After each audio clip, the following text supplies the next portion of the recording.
Bonjour, dans cette vidéo, je vais compléter les informations concernant le lab 6B, essai de profil aérodynamique en soufflerie. Donc dans ce laboratoire, vous aviez à, dans un premier temps, faire des essais en soufflerie sur un profil afin de trouver la portance à différents angles d'attaque. Puis vous allez comparer ces résultats, une fois que vous auriez fait une analyse, à des résultats de simulation numérique provenant du logiciel Xfoil que je vais vous présenter, et également à des résultats expérimentaux provenant d'une source externe et qui font partie du livre donc Theory of Wing Section. Donc je vous ai parlé rapidement du logiciel Xfoil. Ce qu'il faut savoir, c'est que Xfoil, c'est un logiciel qui, bien qu'il date déjà de quelques années, reste un petit peu le standard en analyse de profil. À ce logiciel-là, j'ai ajouté une petite contribution, en fait deux petites contributions. C'est que Xfoil, c'est un logiciel qui a une interface assez, je dirais pas complexe, mais peu intuitive. Donc j'en ai fait une interface graphique pour rendre la chose plus simple, son utilisation plus simple. Puis également, j'ai ajouté un passage vers des données 3D. Donc avec la théorie de la ligne portante numérique, je fais passer vos données 2D de Xfoil vers des données 3D. Donc on va tout de suite faire la prise en main de Xfoil. Donc lorsque vous aurez décompressé les fichiers associés donc à la simulation numérique provenant de Moodle, vous allez aller sur MATLAB en ouvrant le fichier aerogi.m.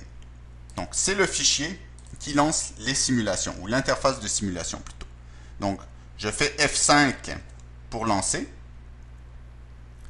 Donc voici l'interface de simulation. Vous avez à gauche une fenêtre qui contient donc tous les paramètres du profil, à savoir donc, le nom du profil. Ce qu'il faut savoir ici pour le nom du profil, c'est que le logiciel Xfoil reconnaît et génère automatiquement tous les profils NACA. Si jamais vous avez un autre profil qui n'est pas un profil NACA, il faut que vous lui générez les profils de points au format dont on a discuté en classe. Donc, il n'y a pas de problème, il faut que le fichier contenant les points au format standard se trouve dans le répertoire de aerogi.m. Ici, je peux par exemple aller voir dans mon répertoire aerogi.m. Puis j'ai des profils, par exemple, je vais prendre le GM15.date. Donc si je mets le GM15.date, le nombre de Reynolds, bon, je le mets à 60 000, vous le mettez au nombre de Reynolds qui correspond à vos essais. Le nombre de Mach, ça, on va laisser ça tout le temps à un nombre très très faible puisque vous êtes dans le domaine sous-sonique. Les angles d'attaque, vous allez faire varier ça. Dans votre cas, ça va être de -2 à 14, mais vous pouvez faire varier ça autant que vous voulez. Nombre de panneaux, on ne touchera pas. Et effectivement, également, le critère de transition, on va laisser ça à 5. Dans un premier temps, on va faire rouler une simulation 2D. Ensuite, en appuyant sur ce bouton-là, je pourrais par la suite définir la géométrie de mon aile et simuler donc en 3D. Donc si j'appuie sur simuler, donc vous avez vu les courbes qui apparaissent, c'est le Xfoil, l'appel de Xfoil. Donc là, j'ai les résultats de simulation. Donc ici, dans la fenêtre, j'ai le coefficient de portance en fonction de l'angle d'attaque. Dans la fenêtre d'à côté, le coefficient de traînée en fonction de l'angle d'attaque. Le coefficient de moment en fonction de l'angle d'attaque. Et là, la polaire, qui est donc le rapport de CL sur CD, donc portance sur traînée en fonction de l'angle d'attaque. Également ici, ce qui est dit, c'est que la polaire maximum, donc le maximum de CL sur CD, est atteint à 5,5 degrés et vaut 51. Également, le CL max, lui, est atteint à 10 degrés et vaut 1,3. Vous pouvez vous déplacer sur la courbe avec le curseur ici. Donc, j'appuie là-dessus. Puis, vous pouvez aller extraire des données directement. Donc, après, avec les flèches, je peux descendre et monter. Donc, voir qu'à 5 degrés, mon coefficient de portance vaut 1,047. Donc voici donc, le GM15. Donc c'est un profil qui est un peu extrême. Okay? C'est un profil très très fin. Probablement pas que c'est le profil que vous utiliserez. Mais dans le cas de tous les profils que vous aurez à faire, donc en particulier vous aurez à faire le profil NACA 2412. Donc je peux lancer la simulation 2D du NACA 2412. Comme ceci. Maintenant, lorsque je vais donner la simulation 3D, okay, il va falloir que je détermine l'envergure. Donc ici, dans vos essais en soufflerie, on avait environ, vous allez l'ajuster là, mais environ 0,6 mètres ou 60 cm. Puis la corde, c'était également la même à la racine que au bout, okay, puisque c'était une aile carrée. Et elle valait environ 150 mm ou 15 cm. Donc là maintenant, je peux simuler en 3D. Donc, ça prend un petit peu de temps. Et là, vous avez les deux résultats. Puis on voit par exemple que pour la polaire, ben, ça a beaucoup diminué. Okay? Ici, j'avais à peu près 38 de rapport CL sur CD, alors qu'au maximum maintenant, j'ai à peu près 13. Maintenant, si je vais dans les résultats expérimentaux qui vous sont demandés, okay, dans le laboratoire. Donc, ici, je viens ici. Donc, vous aviez dans un premier temps à remplir donc, vos résultats de masse équivalente à la force de portance trouvée sur la balance en fonction de l'angle d'attaque et également la vitesse correspondante à vos essais.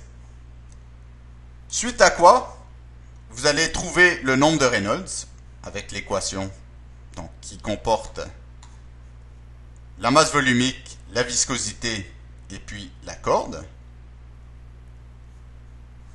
Les données de masse vont être transférées ici. La portance, bon, c'est un transfert de masse vers force. Donc, c'est pas difficile à faire. Ensuite, le coefficient de portance. Donc, vous avez les équations de coefficient de portance. Donc, une fois que vous avez la portance, vous pouvez adimensionnaliser cette variable en coefficient. Ensuite, vous devez ici, donc, rentrer les résultats provenant de Xfoil. Lorsque vous faites, et en 3D, lorsque vous faites tourner Xfoil, vous allez voir qu'il y a un fichier qui sort, qui est le fichier, donc, NACA, ben en fait, ça va dépendre du nom de votre profil, mais ça va être le nom de votre profil, le nombre de Reynolds et la plage d'angle d'attaque qui va être balayée. Donc, si j'ouvre ce fichier-là, ben, il contient alpha, CL, CD, CM.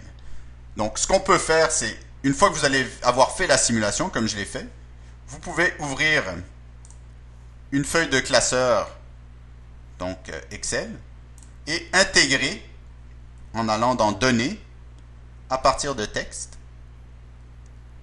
Donc, intégrer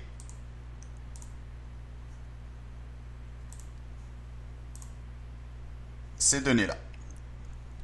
Donc, on a une largeur qui va être délimitée par des espaces. J'accepte. Et voilà. Donc, moi, ce qui va m'intéresser, ou ce qui va vous intéresser, c'est les données, okay, de -2 à 14 en angle d'attaque, de CL. Attention, on va prendre tous les 2 degrés. Donc, il va falloir éliminer un certain nombre de données qui vont être un peu inutiles dans votre cas. Une fois que vous avez ça, ben, vous venez les coller tout simplement dans cette plage de cellules. Ensuite, pour les essais expérimentaux, ben, je vais vous faire découvrir un outil qui va vous permettre de partir d'une courbe graphique, okay, vers des données numériques. Donc ça va être bien important et bien utile, pas juste dans le cours, mais dans pas mal de vos, dans le cours de vos études. Donc si je vais sur le web, okay, donc je vais voir que si je fais la recherche, ben, je vais vous le montrer tout de suite. Donc ici, je suis sur le site aro@gi.info webplot-digitizer/app. Donc, c'est un logiciel en ligne, un app en ligne. Donc, c'est la beauté de l'affaire, c'est que vous n'avez rien à installer. Donc là, ce que vous allez faire, c'est que j'ai mis sur le site web l'image des données expérimentales provenant du livre, donc Theory of Wing Section, pour le NACA 2412. Donc vous allez choisir le fichier. Donc j'ai le NACA 2412 data.jpg, je l'ouvre. Alors on voit ici le fichier. On peut juste canceller ça 2 secondes. On peut grossir un petit peu, comme ceci. Donc vous voyez, c'est pas écrit ici, mais les données au plus bas nombre de Reynolds, c'est les ronds. Okay? Donc vous allez aller jusqu'à 14. Donc 14, c'est jusqu'ici. Donc comme ceci. Donc ce que vous allez faire, c'est tout simplement, dans un premier temps, donner l'échelle du graphique. Donc pour faire ceci, vous allez calibrer les axes. Donc Align Axe. Donc là, il faut que vous choisissiez sur l'axe des X 2 points, sur l'axe des Y 2 points, puis vous lui indiquiez donc les valeurs des 2 points. Donc on va tout de suite faire ceci. Donc je vais aller sur l'axe des X. En fait, vous pouvez faire n'importe quel axe. Nous, on va aller sur l'axe comme ceci. Donc vous voyez que dès que je m'approche, je peux regarder aussi sur la fenêtre ici. Ben, j'ai une loupe, ce qui va être pas mal intéressant. Donc moi, je vais aller ici comme ça. Dès que je suis... Vous voyez que je saute de pixel en pixel. Dès que je suis fixé, j'appuie. Après, vous pouvez aussi ajuster avec les flèches la position. Donc, je suis pas mal ici au point... Oh non, je suis pas du tout à 0, 0. Excusez-moi. Donc là, on voit que je suis pas du tout à 0, 0. Donc, je vais y aller.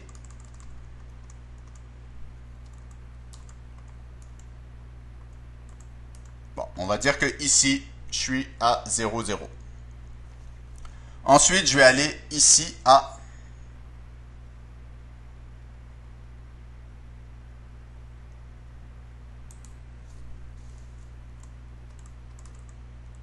32, 0.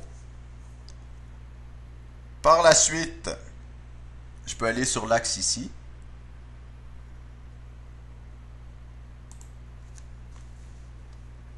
Je suis pas trop mal, hein? Et puis ici, je vais aller jusqu'à 1.2. Je vais juste ajuster un peu verticalement et horizontalement, comme ceci. Une fois que j'ai fait ça, ben, je vais valider ici. J'ai dit complet. Donc je me rappelle, j'ai 0.32 et 0.1.2. Donc j'ai 0.32, 0.1.2. À partir du moment où je dis OK, ben vous allez voir que lorsque je me déplace ici, ben ici en X et en Y, je peux voir ici les coordonnées. En X et en Y, les coordonnées des points. Donc pour m'en convaincre, si je vais à, par exemple, je me remets à 0, 0 à peu près, là. 10-2, 10-3. Donc c'est naturellement là, c'est pas parfait, mais vous êtes pas mal à 0, 0.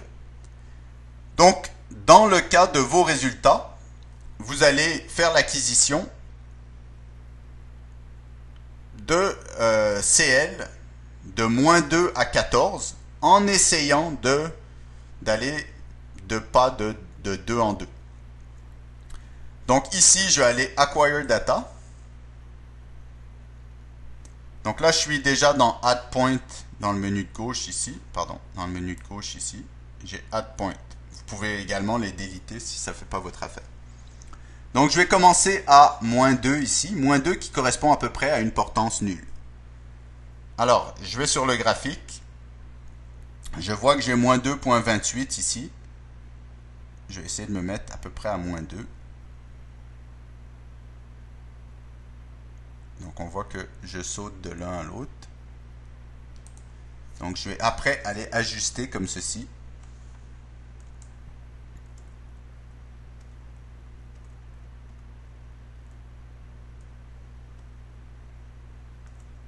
Donc ici, ça me paraît être correct.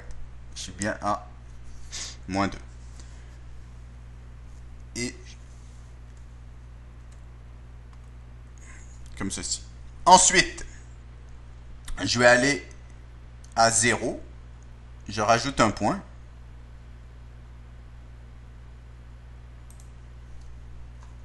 Donc encore une fois, je peux l'ajuster avec les flèches.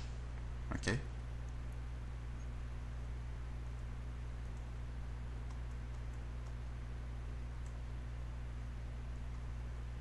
Je suis pas mal là où il faut. Comme ceci. Ensuite, je vais rajouter un point. Donc ici à 2 degrés.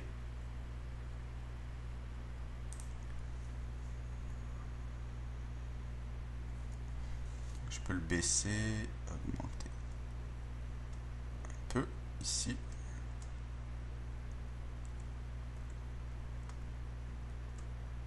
Ça, je suis parfait. La même chose à 4. Puis je pense que vous comprenez un peu le principe. Je vais en faire un dernier. Je suis comme ceci à 4 degrés. Donc une fois que c'est fait, ben vous pouvez aller récupérer les données tout simplement en faisant View. Donc ce que je préfère faire, c'est tout de suite prendre ces données-là, faire CTRL-C, CTRL-V, les emmener tout simplement dans le bloc-notes, les sauvegarder sous un nom, enregistrer sous.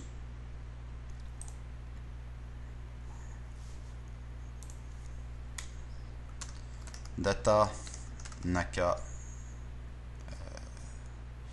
2412.text et puis je vais mettre RE 3 millions.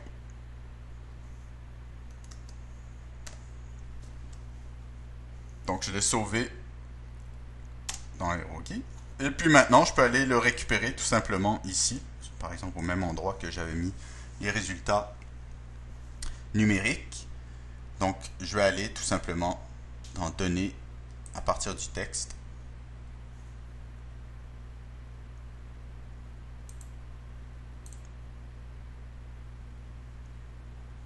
Où est-ce que j'avais mis ça?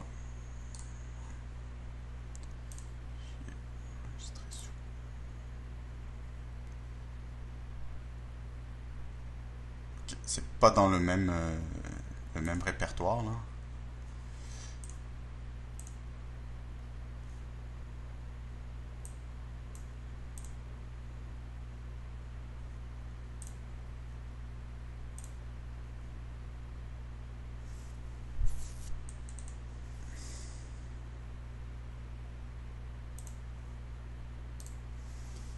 Je le récupère. Là, ça va être délimité par des virgules également. Tac. Parfait.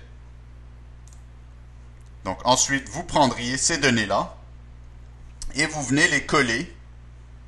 Donc dans le fichier ici, vous allez avoir l'angle d'attaque, parce qu'il ne correspond peut-être pas exactement à ce que vous avez ici, et le coefficient de portance. Suite à quoi, ça ce sont des données 2D, vous avez à faire une correction de ces données 2D vers des données 3D. Donc, j'en ai parlé en classe. C'est également résumé dans la partie introduction du laboratoire. Okay.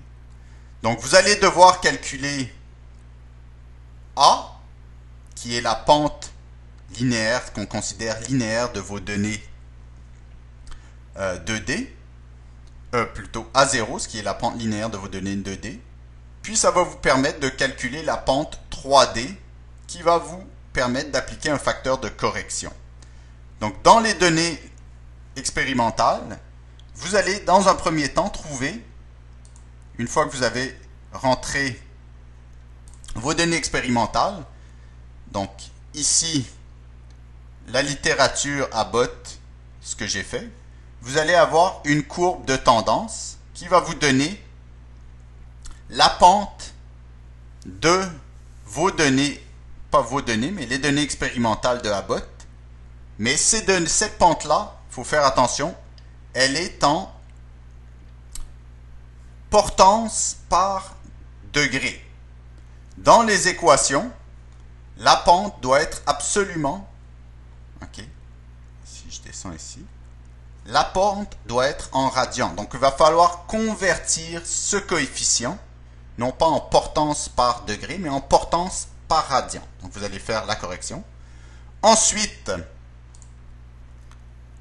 ici, calculer l'allongement de l'aile, c'est en fonction de la géométrie, pas bien compliqué.